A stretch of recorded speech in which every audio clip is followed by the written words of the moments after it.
تو علی بھائی درباروں سے بات ہوئی, آپ نے بھی آج کل کلپ دیکھے ہوں گے کافی, اقرار صاحب کے, اقرار الحسن ہمارے دوست بھی ہیں جی جی. اور وہ حق خطیب کا جو معاملہ ہے, تو اس پہ آپ بھی لب کشائی کریں کہ اس طریقے سے, اور جس طرح وہ حق خطیب صاحب کریں, کیا اس پہ کوئی آپ کو ریئلٹی لگتی ہے یا وہ ٹوٹلی چونا ہے؟ نہیں, وہ تو چونا ہی ہے.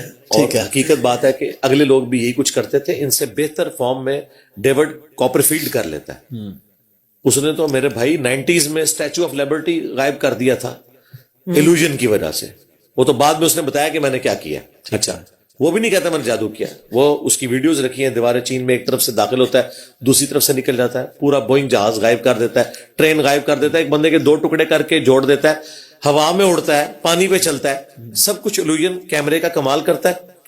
وہ اس کی میکنگ بھی رکھی ہوئی ہے یوٹیوب پہ کہ وہ کس طریقے سے کیا. ٹھیک ہے. اچھا, حق خطیب صاحب کی میکنگ رہتی تھی, وہ اقرار صاحب نے رکھ لی, اللہ تعالیٰ ان کو جزائے خیر دے, انہوں نے بتا دیا کہ یہ میکنگ ہوتی ہے. ٹھیک ہے.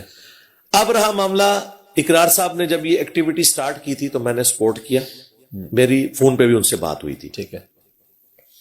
اور میں نے انہیں اپریشیٹ کیا تھا, اور ویڈیو میں نے انہیں کہا تھا یہ دیکھ لیں, جس میں نے یہ ساری چیزیں کچھ ہائی لائٹ کی ہیں, آپ کو ٹیکنیکل گراؤنڈز بتائی ہیں قرآن و سنت کی روشنی میں کہ جو کچھ کر رہے ہیں اس کا دین سے کوئی تعلق نہیں ہے.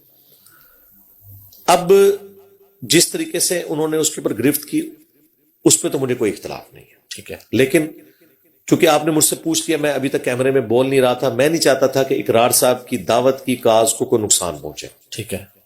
لیکن پرسنلی جو انہوں نے یہ طریقہ اڈاپٹ کیا نا کہ ہم زبردستی وہاں گھسیں گے اور بندوں کے ساتھ جائیں گے, جب تک یہ اڈا بند نہیں کر لیں ہم وہاں پہ یعنی دھرنا دے کے بیٹھیں گے, میں اسے شرعی طور پہ بھی غلط سمجھتا ہوں, باوجود اس کے کہ میں تو اس پورے سسٹم کو بہت بڑی بات کریں, حالانکہ آپ تو بہت بڑا فراڈ سمجھتے ہیں. اب مجھے پتا ہے کہ یہ کیمرے میں جب یہ بات جائے گی تو لوگ بڑے حیران ہوں گے کہ انجینئر صاحب نے کیا بات کر دی ہے, اور اس کے پتہ نہیں ویوز بھی کہاں پہ جائیں, لوگ پتہ نہیں اسے کیا کیا بنا کے اپلوڈ کریں گے. لیکن میں انصاف کے اوپر قائم ہوں, میں انصاف کی بات کروں گا. دیکھیں, صرف حق خطیب صاحب یہ فراڈ نہیں کر رہے, پاکستان میں جتنے مزارات کی گدیوں پہ بیٹھے ہوئے لوگ حق خطیب کے خلاف بول رہے ہیں اور اقرار صاحب کے سامنے اپنی لائن سیدھی کر رہے ہیں کہ کہیں اقرار صاحب ہمارے دربار پہ نہ آ جائیں. ہمارے نزدیک تو وہ بھی یہی کچھ کر رہے ہیں, وہ بھی کوئی اسلام کے مطابق نہیں چل رہے. ٹھیک ہے نا, وہ بھی عورتوں سے ملتے ہیں, وہ بھی چندے ان کے کھاتے ہیں. ہمارے نزدیک تو یہ پورا سسٹم ہی فراڈ کے اوپر ہے. اچھا, حق خطیب صاحب ایک سافٹ ٹارگٹ بن گئے کیونکہ انہوں نے اتنا کچھ کر دیا ہے, اتنا کچھ برا کر دیا ہے کہ وہ درباروں والے بھی کہہ رہے ہیں کہ کچھ زیادہ ہو گیا, کچھ زیادہ ہی ہو گیا. ٹھیک ہے. اچھا, اب وہ لوگ اقرار صاحب کو اپنی ویڈیوز بھیج رہے ہیں کہ کہیں اقرار ہماری طرف نہ آ جائے.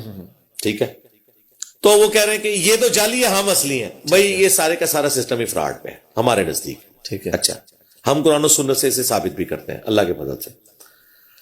ظاہر ہے یہ ملک بنانا ریپبلک نہیں ہے, یہاں آپ نے قانوناً معاملات کو لے کے چلنا ہے. اس کے باوجود ان کے دھرنوں کی میں نے مخالفت کی اس حوالے سے کہ ٹریفک جام کرنا, بچے سکول نہ جا سکیں, مریض ہاسپٹل نہ جا سکیں, قانون کو ہاتھ میں لینا, پولیس والوں کے اوپر شیلنگ اس طریقے سے کرنا اور ان کے اوپر ڈنڈے برسانا. میں قانون کی حکمرانی کا قائل ہوں. ایکسٹرا جوڈیشل ایکٹیویٹی کوئی مذہبی ادارہ کرے, ریاستی ادارہ کرے, میں اس کے خلاف ہوں ہمیشہ سے. پاکستان ایک آئین کے تحت ملک چل رہا ہے. خود اقرار الحسن صاحب کہہ رہے ہیں کہ یہ ایف آئی آر ان پہ ہو چکی ہے. ایف آئی آرز کی سنوائی نہیں ہو رہی تو کورٹ میں جائے, بجائے یہ کہ آپ کہ میں تمہارے یہاں پہ دھرنا دوں گا اور یہ بند کرا کے اٹھوں گا. بھائی مجھے بتائیں, پاکستان میں کتنے دربار ہیں وہاں بدکاری کے اڈے کھلے ہوئے ہیں, وہاں کتنے لوگ جا کے بیٹھ رہے ہیں کہ ہم یہ بند کروا کے اٹھیں گے. اقرار صاحب کراچی سے آئے نا, انہوں نے خود ایکسپوز کیا عبداللہ شاہ غازی کے مزار پہ کیا کچھ ہو رہا ہے. جی کیا وہاں انہوں نے کہا کہ جب تک یہاں ہیروین چرس بکنا بند نہیں ہوتی میں یہاں سے نہیں اٹھوں گا. لاہور داتا دربار کے اوپر عرس کے دنوں میں بدکاری تک والے معاملات ہوتے ہیں. مجھ سے زیادہ کون جانتا ہے, میں کتنے سال جیلم سے جاتا رہوں. کیا لاہور سے نکلتے ہوئے, اب تو لاہور شفٹ ہو گیا نا اقرار صاحب, جی اب وہاں جا کے وہ دھرنا کیوں نہیں دیتے کہ میں یہاں پہ خرافات ختم کرواؤں گا. ٹھیک ہے, یہ جب باتیں کریں گے تو وہ کہیں گے کہ بھئی قانونی راستہ اختیار کیا, میں آپ کے ساتھ ہوں. قانونی راستہ آپ نے ایکسپوز کیا, بہت اچھا ہے, ان کا کاز کو آپ سپورٹ کرتے ہیں جی.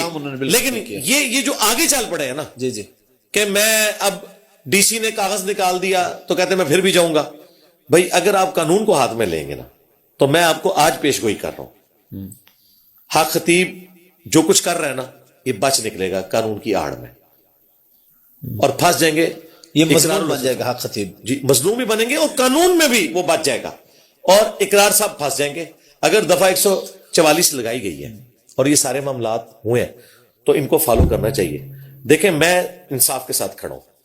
میں اگر یہ کہتا تھا نا ہماری اکیڈمی کے باہر کوئی تماشا نہیں لگا سکتا جب تک کہ میں الاؤ نہ کروں کسی عالم کو کہ وہ مجھ سے بات کرے. ہاں آڈینس کے طور پہ کوئی بھی عالم آ سکتا ہے، آئے سموسے بھی کھائے، ہم نے تو باقاعدہ بندہ بھیجا، وہ ویڈیو ریلیز ہوئی، پھر میم بھی بنی، مفتی صاحب کی منتیں ماری کہ حضرت ادھر تو آپ کہہ رہے تھے سموسے کھانے آئے ہوں تو آؤ سموسے تو کھاؤ. کہتے ہیں نہیں ہم یہاں کو سموسے کھانے آئے ہیں، ہم تو مناظرے کرنا ہے. مناظرے کی اجازت نہیں، آڈینس کے طور پہ بیٹھے، ٹھیک ہے. مناظرہ تو اسی طریقے سے کوئی بندہ تقی عثمانی صاحب جمعہ پڑھا رہے ہیں اور کوئی عام بندہ چلا جائے کہ جی حضرت پہلے میرے ساتھ مناظرہ کریں، وہ کریں گے.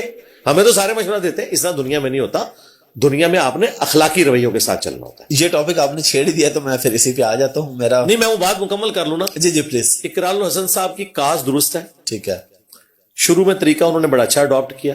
یہ جو آپ وہ کر رہے ہیں نا یہ طریقہ قانوناً بھی غلط ہے، اخلاقاً بھی غلط ہے، شرعی طور پر بھی. ہاتھ سے برائی کو روکنا نان اسٹیٹ ایکٹر کا کام نہیں ہے، سیدھی سی بات ہے، یہ گورنمنٹ کا کام ہے. یہ راستہ اختیار کریں. الا ان اولیاء اللہ لا خوف علیہم ولا هم یحزنون. بے شک. اس کو تھوڑا واضح کرتے ہیں پلیز. اس کو اگر آپ ہماری پبلک کی نارمز میں واضح کرنا چاہتے ہیں جی بالکل. تو یہ ہے کہ لوگ تو یہ سمجھتے ہیں کہ جو اولیاء اللہ ہیں انہیں کوئی خوف اور غم نہیں ہوتا تو ان کے باڈی گارڈ نہیں ہونے چاہیے، تو ساروں نے رکھے ہوئے ہیں، ٹھیک ہے. جتنے بڑے بڑے اولیاء ہیں اتنے زیادہ باڈی گارڈ انہوں نے رکھے ہوئے ہیں. ان سے پوچھے کیوں رکھے ہوئے ہیں؟ ان کو تو خوف غم نہیں ہونا چاہیے. یہ اسپیسیفکلی آخرت سے متعلق آخرت کا معاملہ ہے مکمل. کہ آخرت میں کسی کو خوف اور غم نہیں ہوگا اگر دنیا میں اس نے وقت کے پیغمبر کی آواز پہ لبیک کہا، اور وہ بھی الٹیمیٹلی نہیں ہوگا. انیشلی تکلیف سے سب گزریں گے جب تک کہ نبی الاسلام کے ہاتھوں شفاعت کا دروازہ نہیں کھلے گا. دنیا میں بھی لا خوف علیہم ولا هم یحزنون، یہ ہے کہ تکلیفیں آئیں گی لیکن صبر کر لیں گے، اس وجہ سے کہ ہمیں آخرت کا انعام ملنے والا ہے. یہی فی دنیا حسنہ ہے. اگر اس کا مطلب یہ ہو کہ دنیا میں تکلیف نہیں آنی تو انبیاء کو نہ آتی، صحابہ کرام اور اہل بیت کو اتنی تکلیفوں سے نہ گزرنا پڑتا. یہ بعض لوگ جو جھوٹی تسلیاں دیتے ہیں نا کہ آپ دین پہ چلیں تو دنیا کی آپ کی مشکلات آسان ہو جائیں گی، بھئی کوئی گارنٹی نہیں. مشکلات جھیلنا آسان ہو جائیں گی. مشکلات تو ہمارا ٹیسٹ ہے. وَلَنَبْلُوَنَّكُمْ بِشَيْءٍ مِّنَ الْخَوْفِ وَالْجُوعِ وَنَقْصٍ مِّنَ الْأَمْوَالِ وَالْأَنفُسِ وَالثَّمَرَاتِ، یہ اللہ نے رکھا ہوا ہے، ٹھیک ہے. اور بشارت ہے پھر صبر کرنے والوں کے لیے جن کی روش ہے اِنَّا لِلَّهِ وَإِنَّا إِلَيْهِ رَاجِعُونَ. تو یہ ہے الا ان اولیاء اللہ لا خوف علیہم ولا هم یحزنون کا قطعاً یہ مقصد نہیں ہے کہ ایک کوئی اللہ کا ولی بیٹھا ہوا ہے اچانک اس کے پاس ایک پٹاخہ چھوٹے اور وہ یوں نہیں کرے گا. کرے گا، کیوں نہیں کرے گا؟ یہ نیچرل چیز ہے. الا ان اولیاء کا مطلب یہ نہیں ہے کہ وہ باڈی گارڈ نہیں رکھے گا، ضرور رکھے گا. ہاں انہوں نے یہ بتایا ہوا تھا کہ حضور نگاہ مار کے یوں کر دیتے ہیں، انہیں تو کسی باڈی گارڈ کی ضرورت ہی نہیں ہے. تو خوف اور غم نہ ہونا، دنیا میں صبر کرنا آسان اور آخرت میں الٹیمیٹلی کامیابی، یہ اس کا مطلب.